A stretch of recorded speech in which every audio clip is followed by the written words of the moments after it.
Pass your bins, tell all your friends how cruel you were to me. I'm looking very surprised today. Instead I wrote a song about how you did me wrong. I could have cried at home. Not even had my Botox recently. Da da da da da da da da da da da. Hello everybody, I am May Muller, the Eurovision entry for the Eurovision Song Contest 2023.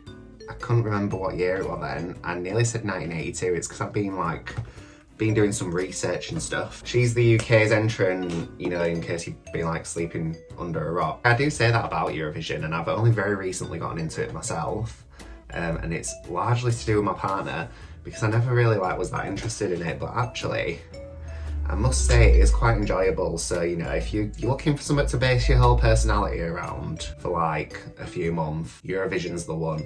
I don't really look at too much hateful stuff online, but I've heard that she's been receiving a lot of hate as this May Muller. I think the song's fine. It's not anything particularly groundbreaking, but it's still a good song. I enjoy it. I mean, maybe I'm a bit bland sometimes with my music taste, I don't know. But I enjoy the song, so I just feel like people are just being nasty for its sake. But I think that is often the case, isn't it, unfortunately? Unfortunately. Am I having a stroke? But I do take particular umbrage in the video, so she does this all the time. And there's just something about this move that, I don't know, I just find it a bit it's just a bit embarrassing to watch, innit? I don't know why. I think it's because it's you know, all the straight white men in the club, when you're out, they always do that, don't they? I mean, good for her for, you know, maybe reclaiming it, I don't know, but it's not my favourite really. So, why are we here today? Why are we here? So today I'm gonna do another little queer history moment. I really enjoyed last week's one actually, and yeah. Oh, there's a foundation cap on the floor. What are we gonna do? Surprisingly, it didn't go on the carpet, but it did go on my white socks, so now I've just got a tan coloured sock. I don't know why oh, for fuck's sake. I put it down and then it tippled over, so now the foundation side's on the desk, so that's good. Yeah, I'm gonna take that out, I think, 'cause that happens a lot. I always pull it out with too much vim and vigour. Yeah, so I really enjoyed last week's, and I felt you know, it actually helped me to, what's the word, educate my little brain. And I did think that it was good for me, and hopefully, you know, it was good for you too. I have done more research on this one. So last time I sort of listened to some podcasts and stuff and just hope for the best, and then read it off of Wikipedia, and I realised that that's actually not the best way to do it, because I was, you know, thoroughly struggling to sort of keep up with everything, and there was just too much going on for me. I can't multitask very well, which is not great for my driving instructor. So before we get started today, I'm just going to say, if you don't mind very much, then I would absolutely love it if you would follow me on here, you know, subscribe, like my videos, comment on them, share them, turn on the notifications and all that shenanigans and business. It would really mean the world to me. And, you know, I think, so with these sort of queer history ones that I am doing at the moment, it's quite important to me that they do sort of reach a wider audience as well, because I do think there is, I don't know, there's a bit of a lack sometimes on here of queer sort of history and representation, at least what I've seen. I mean, somebody's probably going to say oh, there's loads of it, but I mean, I've not really kind of noticed it before, which is why I decided to start doing these videos, because I thought it was important. So yeah, so please do like and subscribe and share and everything. You know, it is very important to me, and I am also I'm not just on here giving you history lessons either. I'm also on here opening dolls and just being a general dickhead. So today's historical subject is Marcia P Johnson. So yeah, so I feel the majority of queer people do know of Marcia P Johnson. And if you don't and you're watching this, then you will by the end. So Marcia P Johnson, we're going to start from the very beginning, because it is, as Maria once said, a very good place to start. She was born on the 24th of August 1945 in Elizabeth, New Jersey.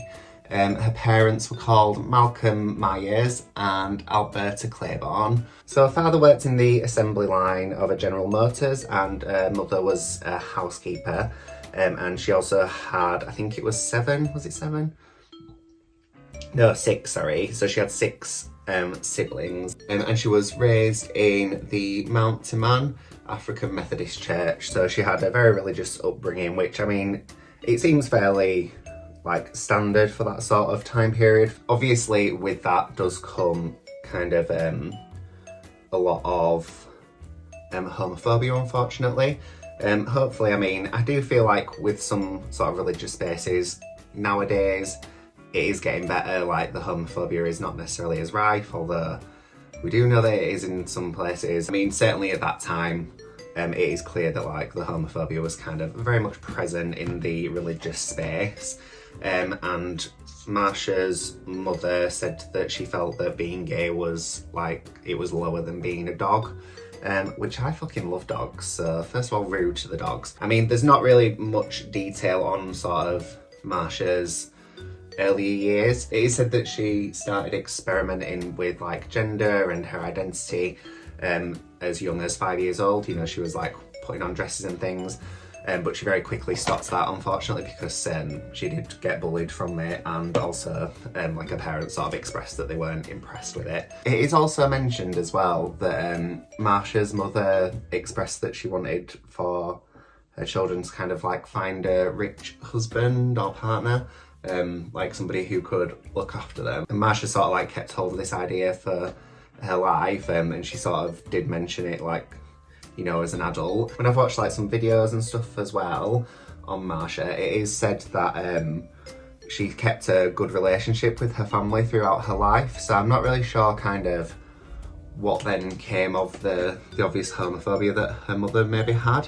But I mean, it's always a journey, isn't it? I guess like with some people's parents and things, and like growing to accept them. And, you know, it's nice that she was still able to continue on with having a relationship with her family. So she moved to New York in 1963, so she was age 17 at that time, and she started working as a server in restaurants. It said that she went to New York with a bag of clothes, and I think it was $15 sort of to an aim.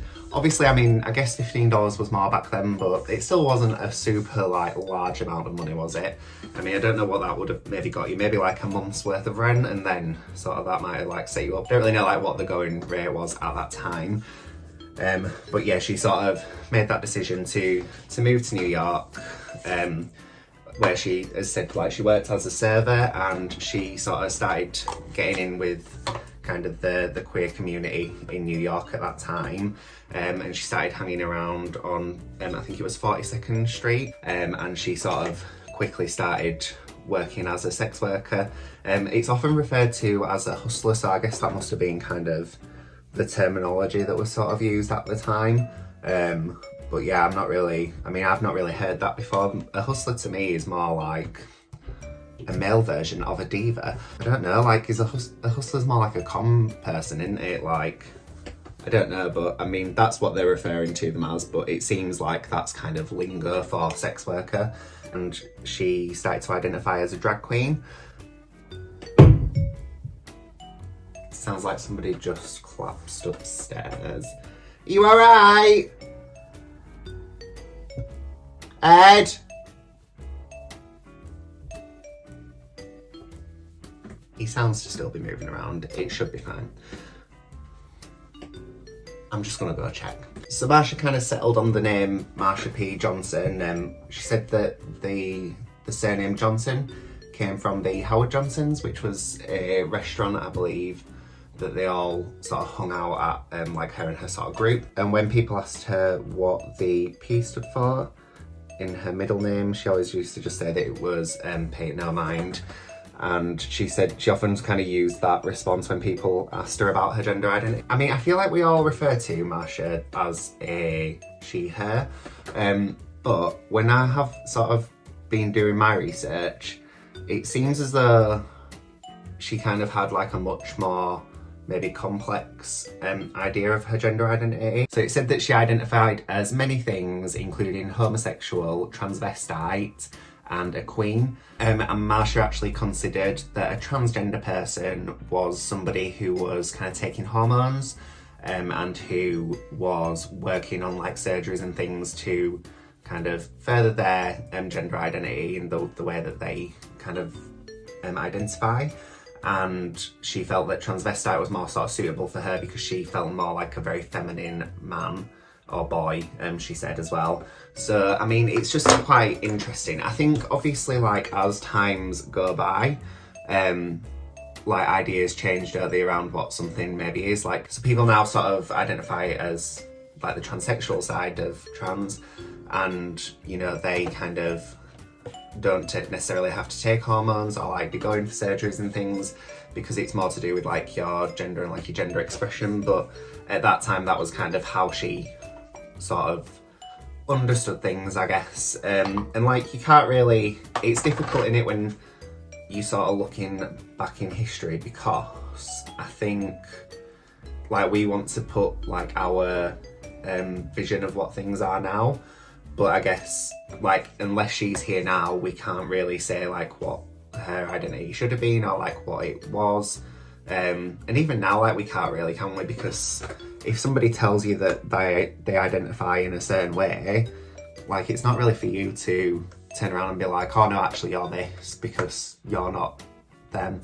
I mean, I feel like I'm preaching to the choir sort of thing here. Like if you've gotten this far in the video when I'm putting all this on my face, then you probably understand the ins and outs of like gender identity and things. I was kind of talking to my partner about it earlier as well, and I was like, you know when people say, oh, I wish I'd been born in this era, like whenever any queer person says, oh, I wish I was born at this time, unless it's like, you know, the Greek times, like I'm like, well, I don't think that you do, because you'd have been heavily persecuted and just not really had like a great time of, you know, like, well, not a great, but like an easy time of life.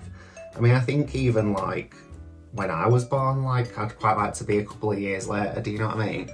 But anywho, I do digress as always. So something that kind of was mentioned quite a lot as well in the reading that I've done on Marsha was that she didn't kind of consider herself as like a high drag queen. So, you know, like I guess now we'd kind of maybe call it like more pageantry and things. So, you know, like kind of the Paris is Burning type of drag queen that we see like in the balls and things where they have like lovely gowns and stuff like that. You know, she was more of an entertainer and she did like quite a lot of comedy and things when she did perform. But yeah, there are like some performances of her performing in that kind of very high drag way, but the majority of them, it seems like from what I've sort of watched and what I've seen, were much more kind of like grassroots type of drag. It's quite clear that like she didn't have a lot of money and that she did kind of spend some of her time without a home and kind of living on the street and things. So she would often get flowers from like the street vendors, you know, that they had left over, and she didn't fashion herself crowns out of the flowers and wear those, and she'd wear like colourful wigs and like flowing sort of garments and things. So in quite a few instances it is noted that Marsha kind of trod the line between femininity and masculinity, as it was in those days, and she did live some of her life as her sort of assigned gender as well, and when she was living her life as that, she did go by her, I guess, government name, so she went by Malcolm. We all think of like Marcia Johnson as being this kind of very like saintly figure, don't we? But you know, she did kind of have quite a lot of problems, unfortunately, and she often kind of found herself getting in fights when she was presenting as Malcolm. It seems like she would quite often kind of either be arrested and then like people would be trying to get bail for her, and then a couple of times she actually was kind of put into, well, it sounds like she was put into a hospital, but they put her on a course of drugs that were like antipsychotic drugs. So it seems like those drugs kind of really sedated her as opposed to actually tackle like any of the mental health issues that she maybe had. So she'd like come back, and then kind of after a month she'd sort of go back to a normal self, but so she'd at least like not be completely sedated, but she wouldn't have had like any help kind of with her mental health and things. I always think of, well, I don't think of her as having this like wonderful life, because I know that it was like fraught with a lot of like distress and like a lot of people like shitting on her basically. But I don't know, like, because she's had like such an impactful life, maybe you think of it as like this amazing life. Does that make sense? But actually, like, it seems that there was quite a lot of trauma. She did perform a lot, and she performed largely with Jay Kamikias, I think that's how you pronounce the name, international, and she also performed with the Hot Peaches drag troupe, which was based in New York, and then I think she also went over to London at some stage to kind of do some work over there as well. I'm scared of this black eyeshadow. She was also photographed by Andy Warhol, and that was in 1975, and it was as part of his piece called Ladies and Gentlemen, which was a series of Polaroids. You know, she was kind of in this circle of artists in New York, I guess, but that didn't necessarily mirror in terms of her actual financial situation. And as I've said before, you know, she did spend quite a lot of her life like kind of sleeping on the streets and things, and like under stalls, and you know, it wasn't like glamorous like you imagine the people who were in the house that Andy Warhol had. So the thing that we all know Marcia P Johnson for the most, well, at least for me, is the Stonewall riots. There's lots of different like versions of events of the Stonewall riots. Marsha herself has said that like she wasn't there at the inception of the riot. So she kind of, I think she was there on the night, but she kind of arrived after it had sort of begun. I mean, you could do like a whole video on Stonewall, and I may well do at some point, to be fair. But, oh, my voice just broke finally. She was like one of the first queens to sort of frequent the Stonewall Inn. It was kind of, I guess, like a segregated area initially, and women and drag queens were not allowed in there, which just strikes me as weird now, but you know, different time, I guess, I don't know. And on the night of June the 28th, 1969, the Stonewall riots began. So the police, I mean, they were kind of trying to prevent homosexuality, I guess, and you know, like in any of like the safe spaces that they had, they would often sort of raid it, and it did end up in them like arresting quite a few people at Stonewall, and people started resisting the arrest. You know, bricks were thrown. I believe that the police actually set Stonewall on fire. It was all just a bit of a fucking mess by the sounds of things. I mean, completely needless, we know that now. Anywho, and it said that Marsha threw a shot glass at a mirror and shouted, "I got my civil rights." And people say, you know, that was kind of the shot glass that was heard around the world. Herself, Zazu Nova and Jackie Omona were three of the individuals that were kind of well known in the vanguard of the Stonewall riot. Unfortunately, the key sort of players in the Stonewall riots and kind of what came subsequently afterwards were quite unsure as to whether or not to really mention Marsha too much in terms of her part to play in that moment, because they felt that her mental state and also kind of the way that she identified with her gender, it could delegitimise the sort of cause that they were trying to put across. But it is really good, I guess, that like, even though that was kind of a thing that was going on and people were kind of trying to scrub her involvement from that we still know that she was a part of it today and that she was such a key player. And I think like that's like one of the reasons why I feel that these videos are necessary, because you know, you don't want to kind of forget somebody's involvement, do you? When like they played such a key part in kind of getting us our rights that we have and that we enjoy today. So aside from that, Marsha also did like vast amounts of other activism and other sort of key work for her community in New York. She was part of the Gay Liberation Front, and herself and Sylvia Rivera, who is another person who I'm gonna do a video on, they started a organisation called STAR, which stands for Street Transvestite Action Revolutionaries, and they started a house together to kind of provide shelter for queer and trans youths. And although it wasn't kind of a drag house as we imagine it today, they did refer to Marsha as their drag mother, did quite a few of the kids. and you know, she kind of worked quite tirelessly really to provide for these young people. Oh god, I've really made this lower lash line very, very smoky, but there is actually no turning back now, so it's just gonna have to be a thing. But unfortunately, the gay pride organisers wouldn't actually let Sylvia Rivera and Marcia P Johnson be sort of part of the event.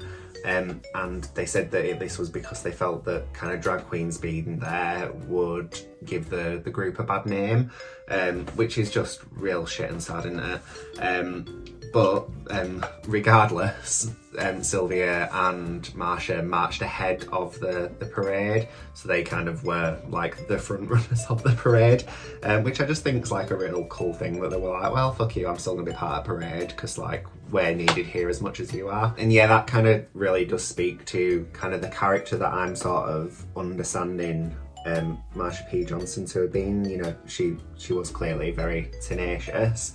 There is also a story that like a policeman tried to put her under arrest because she was hustling, as they called it in the stuff that I've read, and she hit this policeman with her bag, which she carried 2 bricks in, and then so she obviously ended up getting arrested. And when asked kind of why it was that she was doing this hustling, she said that it was because she was trying to raise funds for her husband to have a funeral. And when the judge asked her like, oh well, what happens to this husband, she just said like, pig shot him.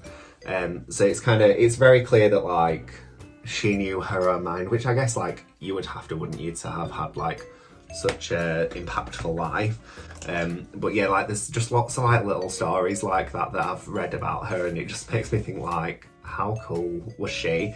Like, you know, that she just sort of stood up for herself so unabashedly and unashamedly. So in the 1980s, Marsha moved in with her friend Randy Wicker, and it said that he kind of took her in to like help her get back on her feet, and then she just sort of became a fixture in the house and like in their lives.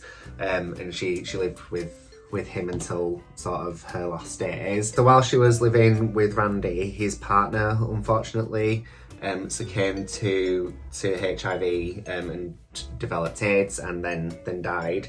And it said that Marsha kind of nursed him during his final days, and then she went on to like sit by the bedsides of like the patients in the hospitals during the AIDS epidemic as well. She herself was HIV positive, although it doesn't seem like it did kind of progress into AIDS, fortunately. And following that, she started doing a lot of street activism for AIDS activists and ACT UP. And as well as that, there was kind of a real culture in the 90s of gay bashing. And she took part in a lot of protests against that as well. You know, there was a lot of like dirty cops, I guess you would refer to them as, and she demonstrated quite a lot against that. So a bit of a trigger warning for this next part. You know, if you want to like kind of click off now, I mean, it's all been pretty traumatizing really, hasn't it? But this next part's like not very nice to sort of hear about. So, you know, if you don't want to hear about it, you know, like if you are kind of, if it's not going to do your mental health any good, basically, like just sort of click off here. So shortly after the 1992 Gay Pride Parade, Johnson's body was found floating in the Hudson River. So this was on the 6th of July 1992. It was initially ruled that it was suicide. However, all of Johnson's friends and her family said that she didn't have kind of suicidal tendencies. Like they knew that she had some mental health issues, but it never sort of amalgamated in that way. And obviously, you know, she kind of had quite a few enemies out there in sort of the police department and things, so there were some sort of ideas that it was a bit of an inside job from the police and like the police were covering it up. There was also an idea that, so there'd been like a lot of gangs around the area where she was, and some people said that maybe she was sort of running away from a gang and decided to jump into the river to sort of escape, and you know, maybe like the current took her. So another theory was that, so basically somebody was in a bar and they were heard saying that they'd had like a confrontation with a drag queen called Marsha, and that they'd killed her. So eventually it was ruled that the cause of death was undetermined. So, and it went from being suicide to being undetermined because, I don't know, I guess like maybe they realised that they couldn't pull the wool over people's eyes, or maybe there was so much kind of backlash to that sort of verdict that they sort of looked further into it, or maybe they just sort of didn't want the hassle, I guess. Johnson's body was cremated, and following the funeral at a local church, there was a march down 7th Avenue, and her friends released her ashes over the Hudson River off of the Christopher Street piers. The police allowed 7th Avenue to be closed while Johnson's ashes were carried to the river, so for the procession. And after the funeral, a series of demonstrations did take place, and marches happened to the police precincts to demand justice for Johnson. So, you know, that kind of really helped with kind of finding the real reason for her death, which unfortunately we still don't know to this day. There is a Netflix documentary actually, which is called The Death and Life of Marcia P Johnson, I think, that I watched, and kind of, I mean, it's an interesting documentary. It is very, very heavy because like I've kind of skimmed over like some of the hardships that she went through in her life, but it's very clear that she got a lot of abuse from all angles. So it is quite hard watching. But, you know, if you do kind of want to see it, then it is on Netflix still, so I would kind of suggest watching it, you know, if you kind of are in the disposition where you're able to sort of take that on at the moment.